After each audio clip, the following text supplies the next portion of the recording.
स्मृति संस्थान को नमन।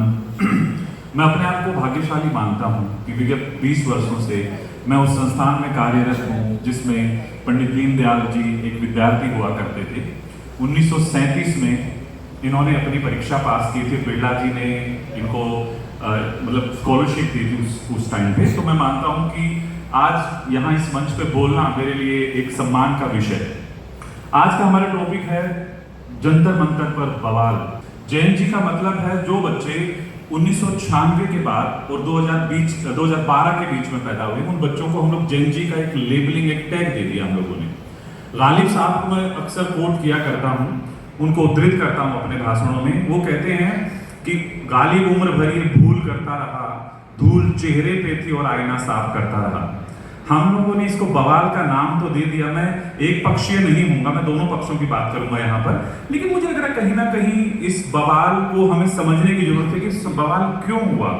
इस पीढ़ी को हम लोगों ने लेबलिंग कर दी कि हमारी बात नहीं मानती, ये पीढ़ी स्वतंत्र है, स्वच्छंद है, इसके ऊपर अंकुश लगाना निहायत ही जरूरी है। लेकिन इसको समझने की कोशिश नहीं करी हम लोगों ने। अगर हम लोग इसकी तह में जाएं, मैं बच्चों के बीच में रहता हूँ, इस जैन जी से मेरा अच्छा खासा नाता है, वार्तालाप होती हैं, बातें होती हैं, खूब डिबेट्स होते हैं। कई बार मैं डिसएग्री करता हूँ, कई बार वो डिसएग्री करते हैं, लेकिन कंक्लूजन ये तो समझने की जरूरत है। तो कहीं ना कहीं हम लोगों ने भूल करी, एक जो सेतु बनाना था उस सेतु को ना बना के हम लोगों ने एक गैप क्रिएट कर दिया। उसका परिणाम क्या हुआ? ये बवाल। मैं इस बवाल का कतई समर्थक नहीं, लेकिन मुझे लगता है इस बवाल को रोका जा सकता था एक संवाद के माध्यम से। एक द्विपक्षीय संवाद होता, एक म्यूचुअल अंडरस्टैंडिंग होती, उन बच्चों से बात की जानी चाहिए थी, जो मेरा अपना मानना है। इसका रीजन क्या रहा? ये जो आज की पीढ़ी है ये बड़ी अकेली सी है, ये नितांत अकेली पीढ़ी है। इस पीढ़ी को कोई गाइडेंस नहीं है प्रॉपर।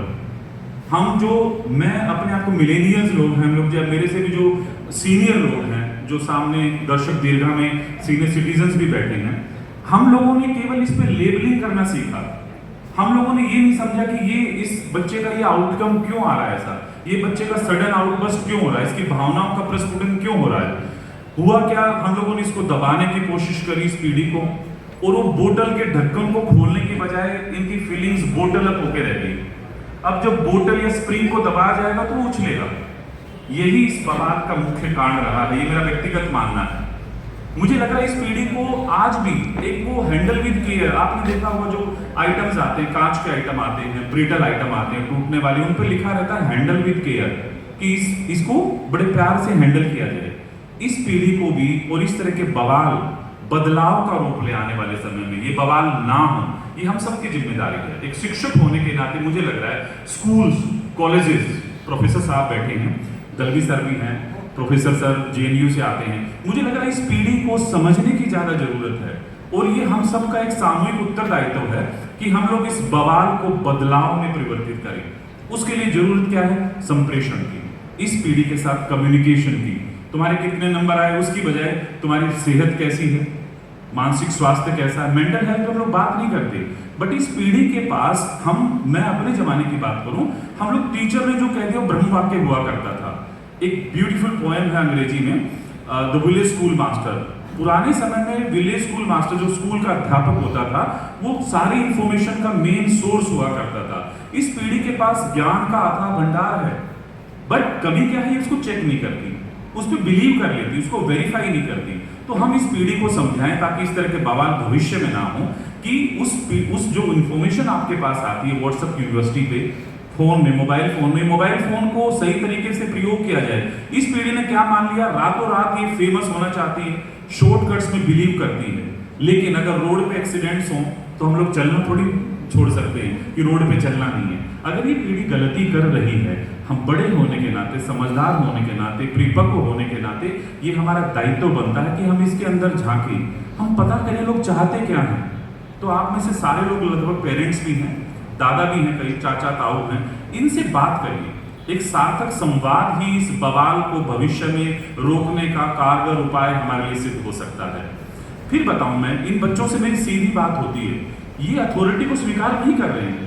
इसका ये मतलब नहीं हम इनको दरकिनार कर दें, इनके ऊपर लेबलिंग लगा के इसको ऐसा अयोग्य घोषित कर दें। नहीं, इस पीढ़ी में असीमित संभावनाएं हैं, इनके पास बेहतरीन आइडियाज हैं, ये चाहते हैं हमें सुना जाए, हमारे आइडियाज की कद्र हो, हमें ओनरशिप दी जाए, हमें रिस्पॉन्सिबिलिटी दी जाए, हमें जिम्मेदारी दी जाए।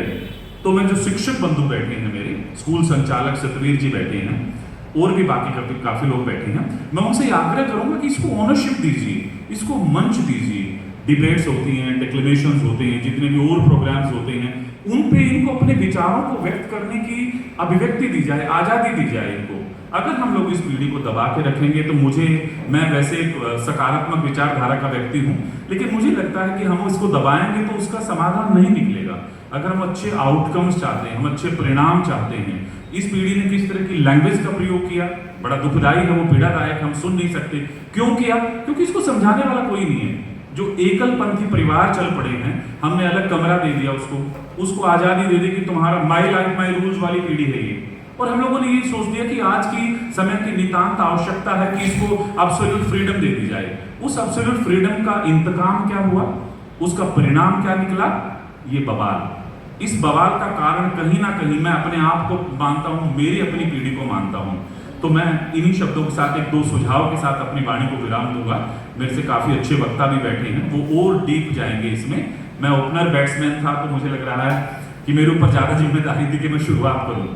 मैं चाहूंगा कि इससे संवाद स्थापित करें, इसके मंतव्य को समझें, इस पीढ़ी को ओनरशिप दें, इससे काम करवाएं।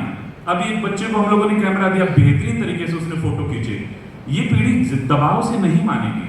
इन बवाल को रोकने का सार्थक उपाय है सार्थक संवाद। इस पीढ़ी को समझना, जो इसकी भावनाएं हैं, वो भावनाएं कुंद ना रही, वो भावनाएं बोतल में ढक्कन लगा के हम लोग पैक करके ना रखें। उस बोतल का ढक्कन खोलने की जरूरत है, सार्थक संवाद की जरूरत है। हम सब लोग जो प्रबुद्ध लोग बैठे हैं, हम लोग एक रोल मॉडल बने।